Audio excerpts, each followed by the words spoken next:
Ya, oke, untuk analisis ANOVA. Jadi yang pertama kita persiapkan datanya dahulu. Nah, ini nanti datanya seperti ini ya. Nanti bisa dibuka di file client 0903 data hasil dan performance.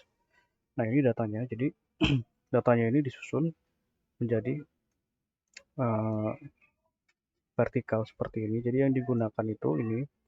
Nah, ini adalah data dari ulangan ujinya. Jadi bukan data rata-rata yang digunakan.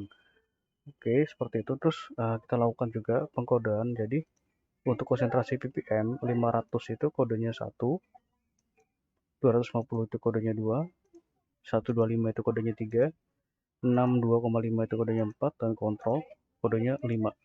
Nah, seperti itu. Dan untuk yang model 2, ini model 2 ini secara keseluruhan itu juga sama, kita kodekan juga. Jadi uh, yang kode 2 ini kita menghitung fraksi dan konsentrasi. Kalau yang ini kan sebelumnya kita analisis kan per fraksi. Nah, ini fraksinya per fraksi. Nah, ini per fraksi. Nah, yang kedua itu kita menghitung membandingkan fraksi dan konsentrasinya. Dan untuk fraksi, kita lihat di sini N-heksana, kode fraksinya itu adalah 1, kemudian etil asetat 2, etanol 3. Nah, seperti itu. Kemudian untuk konsentrasi ppm itu kodenya sama seperti tadi. Jadi 500 itu 1, 250 itu 2, dan seterusnya. Setelah seperti ini, lalu kita buka aplikasi SPSS-nya seperti ini. Lalu kita masuk ke variable view. Nah, kita membuat yang model pertama dulu, yang ini. Jadi ini nanti di copy saja seperti ini, copy, taruh di sini, paste, kemudian label ini untuk pemberi keterangannya. Ini kita copy. Nah, kemudian kita masukkan value-nya. Jadi yang kita masukkan itu KN konsentrasi seperti tadi ya, kodenya kita masukkan sini. Jadi caranya itu nanti klik ini ya, titik 3 ini, value titik 3, value 1 kita masukkan, konsentrasinya ini adalah 500, kemudian 2, 250,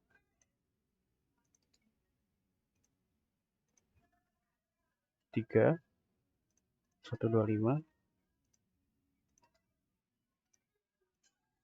4, 62,5, kemudian 5, kontrol plus. Nah, seperti ini. Lalu oke. Nah, untuk ulangan juga bisa dimasukkan. Jadi 1 itu ulangan A atau ulangan 1 seperti ini, 2 itu B, dan 3 itu C. Nah, seperti ini. Lalu klik OK.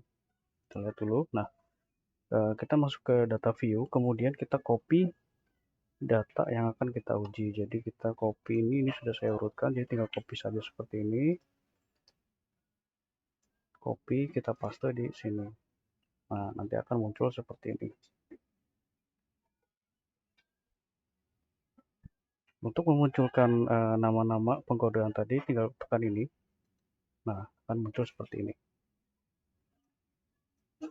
Nah, kemudian kita lakukan analisis yang pertama itu, kita menguji normalitas datanya dulu.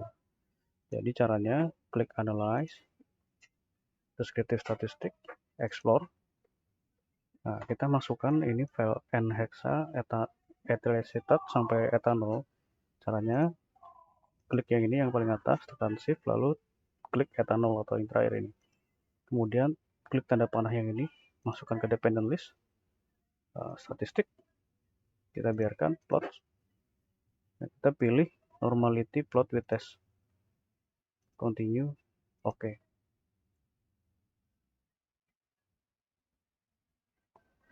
Kita tunggu sebentar. Nah, ini muncul hasil tes normalitasnya. Jadi normalitas ini dalam penelitian ini kita gunakan, jadi ada dua parameter yang bisa kita gunakan. Jadi bisa menggunakan Kolmogorov-Smirnov atau Shapiro-Webb. Jadi bagaimana cara menggunakannya ini nanti dilihat saja nilainya mana yang paling baik atau yang paling normal datanya. Nah, untuk kedua ini jadi dikatakan normal jika nilai sigma itu di atas 0,05. Nah, ini keduanya tidak berdistribusi normal. Maka nanti analisisnya itu tidak menggunakan ANOVA tapi menggunakan Kruskal-Wallis. Itu adalah salah satu uji alternatifnya. Kemudian kita lakukan uji homogenitas. Caranya klik analyze. Nah, ini uji homogenitas ini sekaligus bisa dilakukan juga uji ANOVA one way. Ya, analyze. Lalu ke compare mean one way ANOVA. Kita masukkan konsentrasi ppm ini ke dalam faktor. Kemudian yang 3 ini seperti tadi caranya, kita pindahkan ke dependent list, ke option, kita masuk ke homogeneity test of variance, continue, oke.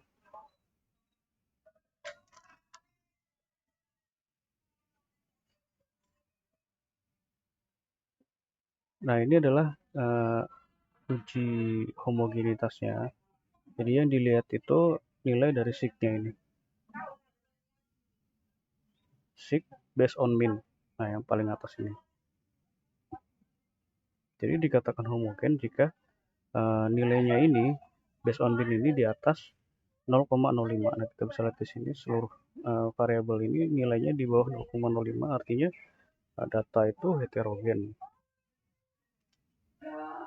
Nah, ini adalah uji ANOVA-nya. Tapi ini tidak kita gunakan karena ini tidak memenuhi prasyarat uji ANOVA. Jadi seperti itu.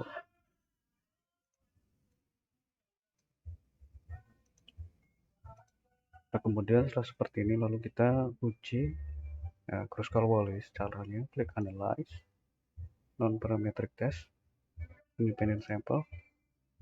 Nah, kita masuk ke field. Jadi konsentrasi ppm kita masukkan ke dalam grup. Kemudian yang 3 ini kita masukkan ke test field, lalu setting, customize table, kita centang yang ini Kruskal-Wallis, lalu run.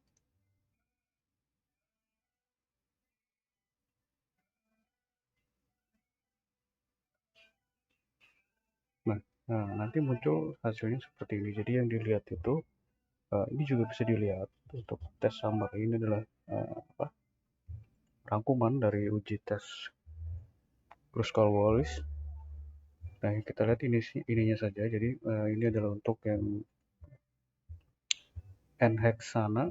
Jadi kita lihat nilai dari asymptotic sig to tight to see the test. Jadi kita lihat di sini adalah nilainya 0,09. Ini sama.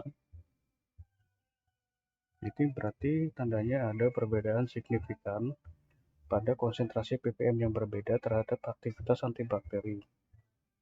Lalu kita lihat juga dari uji komparasinya. Nah, kita lihat di sini untuk uji komparasinya ini dilihat adalah nilai dari signya ini. Nah, bagaimana cara membacanya? Jadi kita lihat, nah misalnya contohnya yang pertama. Jadi 62,5 dibandingkan dengan konsentrasi 125 itu nilainya adalah 0,441. Jadi tidak berbeda signifikan. Jadi seperti cara bacanya. Jadi misalnya ini contoh yang signifikan ya.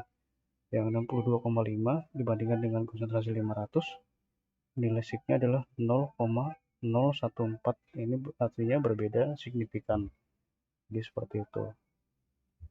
Ini cara membacanya sama seperti tadi untuk seluruh ujinya. Jadi setelah seperti ini, nanti kita bisa masukkan data hasil tesnya ini ke dalam aplikasi Excel supaya lebih mudah untuk interpretasinya. Caranya kita klik ini, lalu ini untuk uji homogenitasnya, kemudian ini untuk Kruskal-Wallis.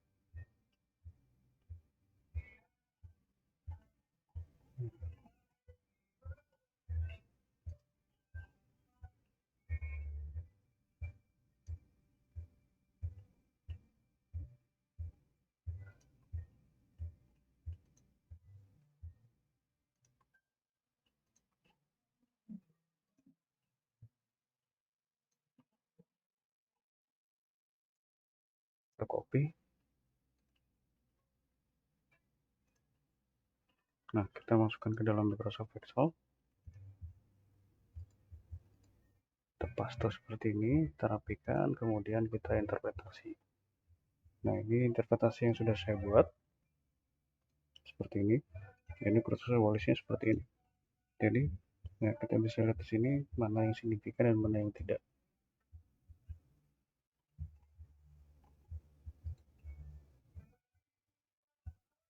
Oke. Nah, setelah seperti ini, nah, kita lanjut ke pengujian untuk data yang kedua.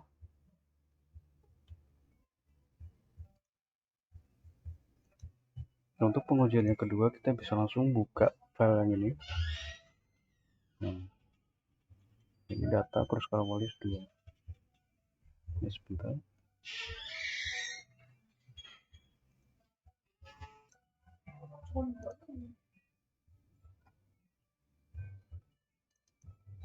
Nah, ini kita bisa buka file yang ini. Nah, ini seperti ini nanti. Nah, itu nanti bisa di copy data yang ini ya. Yang kedua ini sama saja caranya seperti yang di atas.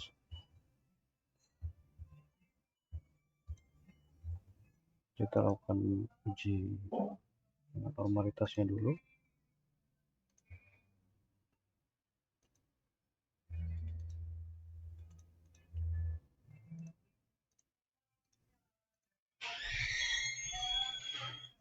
Oke, nah ini sudah uji normalitasnya. Kemudian kita lakukan uji homogenitas.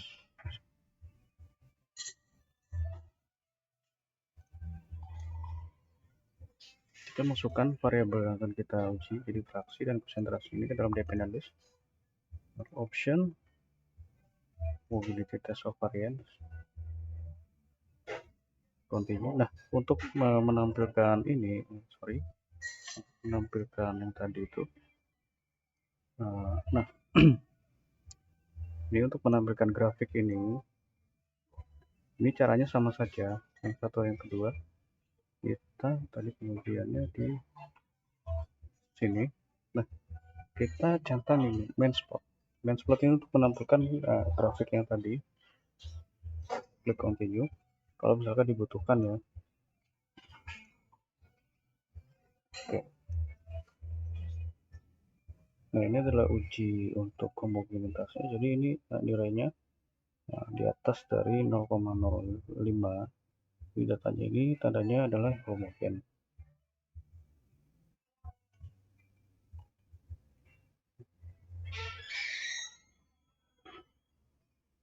Kemudian kita uji menggunakan non parametrik. Caranya sama seperti tadi.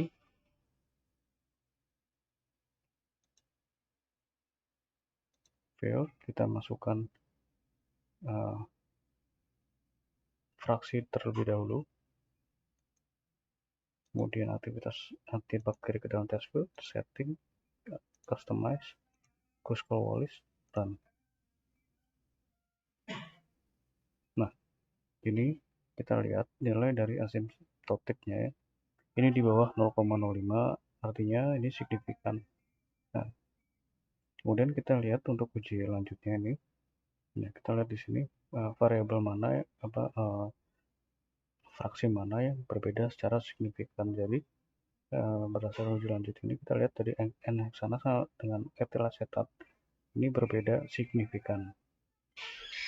Dilihat dari nilai signya ini. Jadi ini nilai signya itu 0,10 di bawah 0,05. Kemudian kita untuk pengujian yang kedua untuk konsentrasi ppm-nya sama seperti tadi. Oke. Jadi fraksi ini kita keluarkan dulu, kemudian konsentrasi ppm kita masukkan ke dalam grup. langsung run.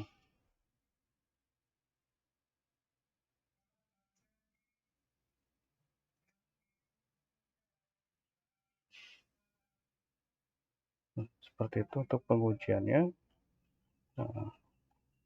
Terima kasih.